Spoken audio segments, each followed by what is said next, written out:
Well, everybody, welcome back to the What I Will Say YouTube channel. Today, we are diving into the discourse that refuses to die. Is the Alchemy about Matty Healy or Travis Kelce? Now, you guys know me. I love a good lyric analysis debate. But this one, to me, it's got an obvious answer. It is 100% about Travis Kelce, and I can prove it to you. Because I love lyric analysis, and some people are still insisting on dragging Matty into everything, said lovingly to my mailers. Let's go through the evidence. We're going to look at the lyrics, the timeline, Travis's own words on the matter, and a few other considerations about maybe some drafts of these lyrics being about Matty. Of course, I do just want to say, just because people have different Muse takes or lyric analysis takes than me does not make them bad or wrong or evil. I always say fandom is supposed to be fun, and if it brings your heart joy to think that the Alchemy is about Matty Healy, I'm not here to stop you. But I do 100% disagree with the take that the Alchemy is about Matty. Let's break down why. Alright, let's start with the raw data. Let's go straight to the lyrics. If you break down lyrics from the Alchemy that clearly reference Travis, references to sports and the like, versus lyrics that seem to reference Matty, references to coming back to a relationship, the initial results still overwhelmingly favor Travis. We've got about 49% or so of the lyrics, I'm not good at math, seemingly referencing Travis, and 33% of the lyrics you can make a good case that they reference Matty. Let's go line by line though and discuss which lyrics apply to who best. And obviously neutral lyrics that I think could kind of apply to anyone or anything, I've just left white. This happens once every few lifetimes. These chemicals hit me like white wine. To me, this is Taylor just opening up the song saying, hey, I'm Taylor Swift. I'm being a little cheeky here. I'm jokingly saying that love only happens once every few lifetimes when I'm kind of famous for falling in love a lot of different times. And she's saying, I love to fall in love. It feels like drinking a nice glass of white wine, which we know Taylor loves. What if I told you I'm back? I agree. You can make a great case that this applies to Matty. It's about coming back to someone. And we know Taylor and Matty were involved in 2014. And when they got together for the second time in 2023, they were coming back to each other. So all these lyrics about coming back to someone's heart still being reserved for them, perhaps after a long time, I'm going to make the case that those could be about Matty. But the next line, the hospital was a drag, this is so obviously about Travis to me because Matty is the hospital. On TTPD, Taylor is pretty clear with her metaphors. Joe was a prison, fresh out the slammer. Matty is the hospital. Just look at the music video for Fortnite. She's trapped in this mental hospital, and that's all about Matty. And Travis makes her feel so high school. So when she says the hospital was a drag, she's talking about the hospital. That's Matty, and it was a drag, meaning it was in the past. It's not the hospital is a drag, it was a drag. That hospital is now in her past in this song. So that's Matty. Worst sleep that I ever had. This makes me think about The Smallest Man Who Ever Lived. Did you sleep with a gun underneath our bed? Taylor was not sleeping well in this relationship. She felt anxious. I see how you might not sleep well in any bad relationship. She probably didn't sleep well at the end of her and Joe's relationship either, or Calvin Harris or Tom Hiddleston or any of them for that matter. But when you include the hospital lyric, she's saying, that last relationship, I wasn't sleeping well. And the last relationship was the hospital. And the hospital's Matty. Okay, I've said it. I'm going to move on. I circled you on a map. This is such a Travis line. There was the whole meme about Taylor putting Travis on the map. That was a big thing that went around. It was viral on TikTok. It was viral on Twitter. And yeah, I circled you on a map. Taylor put Travis on a map and perhaps circled him there to decide that she wanted to be with him. But now we've got some I'm coming back to you lyrics. I haven't been around in so long, but I'm coming back so strong. Fair enough. She came back to Matty. I see how this can fit for him. But this chorus, man. So when I touch down, call the amateurs and cut them from the team. Ditch the clowns, get the crown, baby, I'm the one to beat. So obviously the mention of touchdown. Travis scores touchdowns at his literal job. Touchdown is a football thing. I saw one person point out that the touchdown was in 2 words and a score in football, a touchdown is 1 word. That's true, but I think it's a play on words. What does Taylor do when she goes to Travis's football games? She usually flies in, even just an hour or 2 before the game. She touches down in her jet, and then she goes and watches Travis score touchdowns. And if we want to go further with the sports metaphors, call the amateurs and cut them from the team. So in sports, you can be an amateur player, meaning you just play for fun in like a rec league or something like that, or you're a high school player or something like that, or you're a professional player. You are not an amateur, you're a professional. Travis is a professional. So when she's saying, I'm not with an amateur, I'm with a pro, that's Travis. Also cut them from the team. When you don't make the team in sports, you get cut from the team. This is all sports references. Ditch the clowns, get the crown. That's pretty vague. Like, stop being with your ex, come be with me. Baby, I'm the one to beat. beat someone in a sports team, beat someone in a game of sport, perhaps football. I see that as Travis. Because the sign on your heart said it's still reserved for me. Fair enough. This is someone who's been pining for her, perhaps. They're saving space in their heart for her. You don't have to go further than listening to About You by the 1975 to know Matty did that with Taylor, at least sometimes for a while. Honestly, who are we to fight? The alchemy, the golden love, the process of turning metal into gold, the process of turning friendship into feelings. That's what I think the alchemy is, falling in love. Anyway, that could apply to anyone. But here we have some lyrics I think you could make a legitimate case as to be more about Matty. Hey you, what if I told you we're cool that child's play back in school is forgiven under my rule? So when I hear child's play, I think of two songs. I think of Fresh Out the Slammer, where she says, ain't no way I'm gonna screw up now that I know what's at stake here at the park where we used to sit on children's swings wearing imaginary rings. And then also the song Peter. In both these songs, Taylor relates Matty to this youthful, almost childlike state, someone from her past, someone from her younger days. And I see how saying the child's play, back when we dated in 2014, that's forgiven now, because we're going to try to date again here in 2023. Fair enough. Don't worry, I can relate this to Travis too. We're going to get to it. Back to the sports reference filled chorus, and let's move on to a new line we haven't seen before. These blokes warmed the benches. We've been on a winning streak. Hello, Tayvis lines. Are you kidding me? What is a bloke? A bloke is a British man. That is what they call dudes and men in England. He's a bloke. Matty is a bloke. Joe Alwyn is a bloke. Even Calvin Harris and Tom Hiddleston are blokes. You could even go as far back as Harry Styles and call him a bloke too. The blokes are in Taylor's past now. They are warming the bench. When you warm the bench in a sport, it means you're not good enough to play. Other players play instead of you, and you just sit on the bench. Travis does not warm the bench. He is one of the best players on his team. He's one of the best players in the league. He does not warm the bench. Who's warming the bench? The blokes. Matty and Joe and Tom and Calvin and whoever else, right? But it's not Travis. This line relates to Travis so well. Okay, you and I, we're on a winning streak being together. And by the way, you don't warm the bench. Who warms the bench? My British exes, Matty and Joe. Boom. This is such a Travis line. I don't know how people can ignore this. We do have a strong Matty line here. He jokes that it's but this time with an E. Of course, Matty famously had a problem with this substance, and I could see him saying, well, I used to have a problem with this substance, but now the only I need is you, Taylor. You're a female hero. Because the sign on your heart said it's still reserved for me. Like we said, it feels like Matty did reserve a place in his heart for Taylor for a long time. But then we come into this crazy Travis coded bridge, y'all. Shirts off and your friends lift you up over their heads. Beer sticking to the floor, cheers chanted because they said there was no chance trying to be the greatest in the league. Where's the trophy? He just comes running over to me. Shirts off. This is a football game. People lifting up over their heads.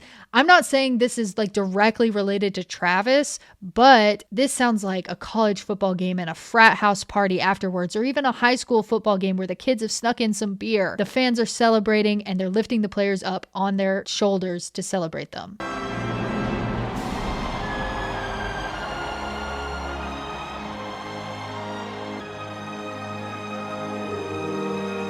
And they said there was no chance trying to be the greatest in the league. What is the league? The NFL.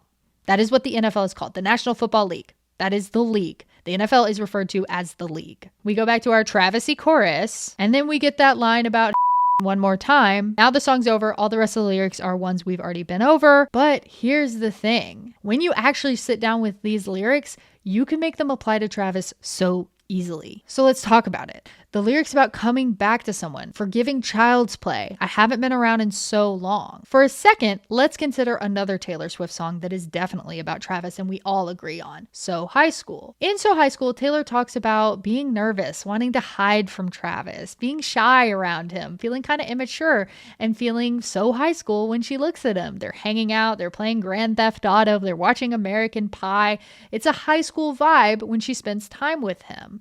But the fact that she's so nervous to be around him and she wants to hide and she feels shy makes me think this is about the beginning of their relationship. I think it's fair to say that the theme for Travis, while you have the hospital being Matty and the prison being Joe, the theme for Travis is this lighthearted high school feeling. So when Taylor says that child's play back in school is forgiven under my rule, the school-age children thing is kind of a Matty thing, but it's also so high school. It's Travis. And what is she saying? She's forgiving something. Let's picture this. Let's imagine Taylor and Travis do something that is completely normal for couples to do. They have a bit of an argument. Perhaps Taylor has to go off on tour. Travis is busy with the NFL. He's playing his games, and it leads to some kind of stress, some kind of argument. They're both really busy. Their schedules are packed. They're both under an immense amount of pressure for their jobs, and a disagreement crops up. Gossip mags have said this happened. Now, I'm skeptical when a gossip mag claims something, but I do think Taylor and Travis are normal people, and they probably did have an argument early in their relationship. So let's say they're in the so high school phase of their relationship, the first couple months of it, and Taylor's feeling shy and giddy, but they're loving their time together. But then Taylor has to go off on tour. Maybe she can't make some games. Maybe Travis wants to go to some tour shows, but he can't make it, and they end up having an argument. But then Taylor comes back and maybe surprises Travis, or just comes back and goes to one of his games. So when she says, "What if I told you I'm back? I haven't come around in so long, but I'm coming back so strong." Maybe she's exaggerating a little bit. Maybe she's just been out for a few weeks on tour in that fall of 23. She's making a comeback to where she belongs, back with Travis. When she says that child's play back in school, maybe she's saying, in the so high school phase, the first couple months of our relationship, we got into some child's play. We had a little bit of an immature tiff or argument, and I'm forgiving it now. You are forgiven. The argument's good, and now I'm back at your football games. And I really think you can make an argument for this when she says, "But I'm making a comeback to where I belong." Comeback is another sports metaphor. When a team gets down big in a game and then comes back and wins it, that's called a comeback. In fact, in 2010, my university, Auburn, famously beat our rivals, Alabama,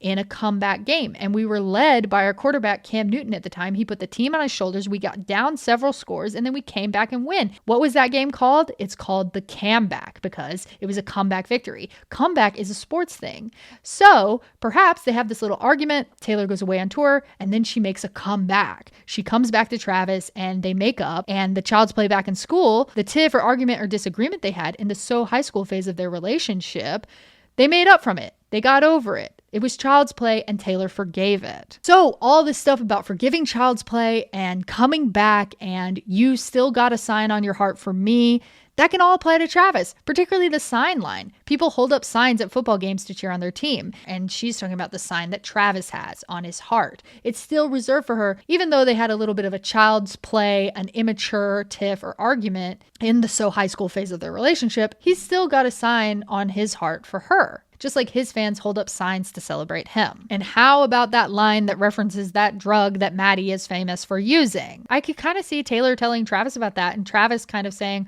well, he might have had an issue with wanting that substance, but I only want you. You're a hero. Travis has spoken very highly of Taylor. I don't know that he's explicitly called her a hero, but he said she's an idol to people, or how important she is to her fans, and that she's a great role model. That's a heroine, right? That's a female hero. So I could see Travis saying, yeah, your last boyfriend, he was interested in that substance, but me, I'm just interested in you, a female hero. I think that line can even work for Travis, especially when you consider blokes are warming the benches. British guys are warming the benches. They're not playing. Somebody else is playing. Amateurs aren't playing. Taylor isn't with an amateur. She is with a pro. That's Travis. The hospital, her last relationship was a drag, and we know Matty is the mental hospital. She showed him as that in the Fortnite music video, and she circled this person on a map. She perhaps even put them on the map. That's Travis. So when you consider all those sports references and all those Travis specific things, and then you look at the comeback lyrics and the substance lyric, you can make those work for Travis if you just think outside the box a little and imagine, hey, maybe these two people who are under a ton of pressure had an argument and made up. And hey, this guy who makes jokes from time to time, we know Travis likes a little bit of a joke, even an off-color one, made a bit of a comment about, well, the last guy, he liked that substance, but I just need you. It does add up to be about Travis. Meanwhile, all the sports references, I don't know how you make them work about Matty. Matty has never had any association with touchdowns or warming the benches or amateur versus professional status. Yes, I think with the shirts off and beer sticking to the floor, you could make an argument that that's like a concert. Sure. But we go right into a lyric about the greatest in the league. That's the NFL. That's the National Football League. Matty's not in a league. There is no league of bands that Matty is like competing against to be the greatest of. That's the NFL. So even that lyric about like beer sticking on the floor, maybe that sounds like a concert hall that maybe the 1975 has played. It fits better for Travis when you look at the entire bridge. So when you really break it down, all these lyrics can apply to Travis. I don't know that you can make an argument that touchdowns or trophies or warming the bench applies to Matty, whereas all those sports references do perfectly apply to Travis. Now let's talk about the timeline. timeline. I've seen people do all sorts of strange calculus to try and figure out when these songs could have been written, given when the vinyls have to be ready for the TTBD album to go out. I just want everybody to know, you can look up the copyright dates, okay? There's a catalog from the government and you can see when things were submitted for copyright. So you have a good idea of when they were written. The Alchemy does have a 2023 copyright date,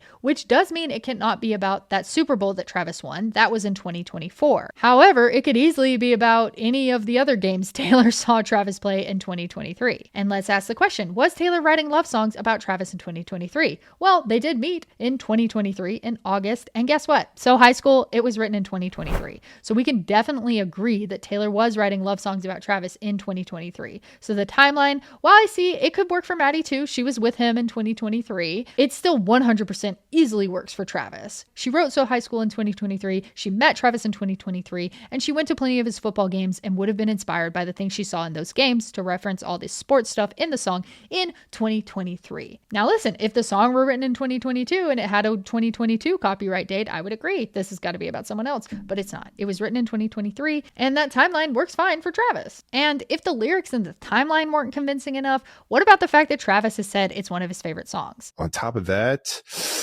I mean, the Alchemy, can't go wrong with that one. That was a banger. So High School. I mean, who doesn't like the feelings that gives you? I just don't think Taylor is lying to Travis who these songs are about. And I don't think Travis, given how Matty broke Taylor's heart, is saying that he likes songs about him. I think Travis has a cheeky little smile because he knows exactly who the Alchemy is about, just like So High School. And that's why he says it's one of his favorites. Now, let's be fair. I am fully open to the possibility that some of these lyrics were early drafts in a song about Matty, particularly the lyric about that substance he's famous for and like the lyrics about coming back, even though I've made a case that they could be about Travis. Maybe she did write a few of these lyrics down with Matty in mind, but then I think we start having a conversation like, who are songs about? For example, we know the first time Taylor actually wrote a song with the lyric Mr. Casually Cruel, it was about Joe Jonas and Mr. Perfectly Fine. But I don't think any of you are going to sit here and make an argument that All Too Well is about Joe Jonas. Like, we know that song is about Jake Gyllenhaal. So even though Casually Cruel is something she wrote with Joe Jonas in mind back on Mr. Perfectly Fine, the song All Too Well, which mentions being casually cruel, that's still about Jake Gyllenhaal, right? Here's another example. One of Taylor's old employees alleged that Taylor wrote Ready for It while she was on a plane during the 1989 tour. This might not be true, but if it is, that means the earliest drafts of Ready for It couldn't have been about Joe Alwyn because she wasn't with him by that point. It would be more likely that some of these early drafts of Ready for It was about Calvin Harris. And mentions of Island Breeze and Lights Down Low, she and Calvin famously went on this island vacation, so I could see those lyrics lining up to be about him. But later in the song, she added in stuff about younger than my exes, but he act like such a man. That's Joe Alwyn. He was younger than her exes at the time. And also, he can be my jailer. Joe and Taylor, jailer. That's the portmanteau for their ship, or one of them. So she's referencing him here. Taylor went in secret sessions and said all these songs are about Joe. And I don't think any of the people who are saying that Alchemy is about Matty would disagree that Ready for It is about Joe, even if it was drafted about someone else earlier. So I would even make the argument that even if a couple of these lyrics she wrote with Matty in mind, she fully overhauled the song and the final product is definitely about Travis. I don't think that's unreasonable to say. So let's recap. Number one, the lyrics do overwhelmingly reference Travis. Number two, even the lyrics that seem to reference Matty, you can make a really strong argument that they're just about something that happened between Taylor and Travis. She came back because they had an argument. The Child's Play back in school, that was like an immature tiff they had in the So High School phase of their relationship, the beginning of their relationship. Number three, the timeline works perfectly for Travis. The song was written in 2023 and so was So High School, and she met Travis in 2023. So that fits for him. Number four, Travis says again and again he loves the song. It would be very weird for him to be saying that about a song that's about Matty Healy. Taylor and Travis are really solid. He's the second longest relationships he's ever had. They're spending all their free time together right now in the off season, and I just don't see her lying to him. But maybe I'm a delusional Tayvis shipper, but I just don't think she's lying to him about who songs are about, and I don't think Travis would say he loves a song about Matty Healy. And number five, even if a couple of the lyrics started out as something about Matty, you have to look at the whole product with the Taylor Swift song. So if we're not going to make arguments that All Too Well is about Jake Gyllenhaal or that Ready for It is not about Joe Alwyn, I don't think we should make arguments that the Alchemy is not about Travis. The final product of the song is riddled with sports references, riddled with references to Taylor's past exes being blokes, being British men, and they're amateurs, they're warming the bench, they're not with her. Who's she with? She's with a pro that's in the league. That's Travis Kelce, guys. It seems so clear to me. This is giving NFL quarterback and the pop star. This doesn't sound like miserable British rock star who's chain smoking himself through an existential crisis, like a lot of the Matty songs sound like. Now listen, if after all this analysis you still think the song is about Matty, I respect your commitment to the bit. That is 100% fine with me. Whether you're a Maylor, whether you're a Tayvis, whether you're just a normal Swiftie, I have love for you. At the end of the day, we all love Taylor, and it's so much fun to talk about her songs and try and figure out who they're about. So let me know what you think in the comments. Have I convinced you? Is this song so obviously about Travis Kelce, or am I missing something? Does it really tie that well back to Matty Healy, and it's just something I can't see? I would love to know. Make sure to click subscribe. I've got tons more videos. If you like lyric analysis, we're going to do more of that, and all sorts of other fun video essays are coming your way. Check out my blog, check out my podcast. It's all linked below. With all that said, everybody, please stay safe in 2025. Please make sure to subscribe and gaslight gatekeep girl boss always. Bye, everybody.